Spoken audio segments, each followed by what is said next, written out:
উচ্চ পরীক্ষার পর আমাদের সামনে অনেকগুলো পথ খোলা থাকে। কিন্তু কোন স্ট্রিম বা ক্যারিয়ার বেছে নেওয়া উচিত, সেটাই সবচেয়ে বড় প্রশ্ন। আজ আমি আপনাদের সাথে কিছু গুরুত্বপূর্ণ দিক নিয়ে আলোচনা করব, যা আপনাদের ভবিষ্যৎ পরিকল্পনা করতে সাহায্য করবে। প্রথমেই আপনার আগ্রহ এবং দক্ষতা চিনতে হবে। আপনি কি বিজ্ঞান, মানবিক বা ব্যবসায়িক বিষয়ে আগ্রহী? যদি আপনি বিজ্ঞান পছন্দ করেন, তাহলে মেডিসিন, ইঞ্জিনিয়ারিং বা প্রযুক্তি নিয়ে ভাবতে পারেন। মেডিসিনে যেতে চাইলে মেডিকেল কলেজে ভর্তি হওয়া প্রয়োজন।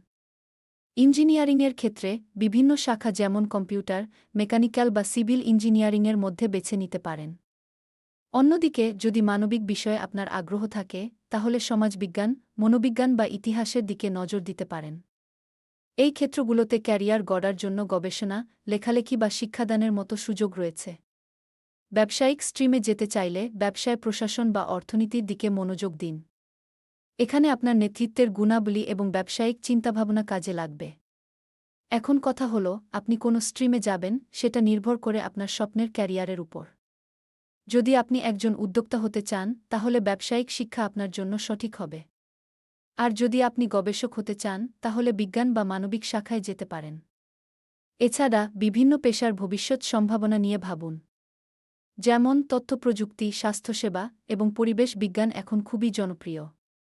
এই ক্ষেত্রগুলোতে দক্ষতা অর্জন করলে চাকরির বাজারে আপনার চাহিদা বাড়বে। সবশেষে মনে রাখবেন, আপনার সিদ্ধান্ত আপনার ভবিষ্যৎ গড়ে দেবে। তাই ভালোভাবে চিন্তা করুন, আপনার পছন্দের বিষয়ে গবেষণা করুন এবং অভিজ্ঞদের সাথে আলোচনা করুন। সঠিক পথ বেছে নিলে আপনার স্বপ্নের ক্যারিয়ার অর্জন করা সম্ভব।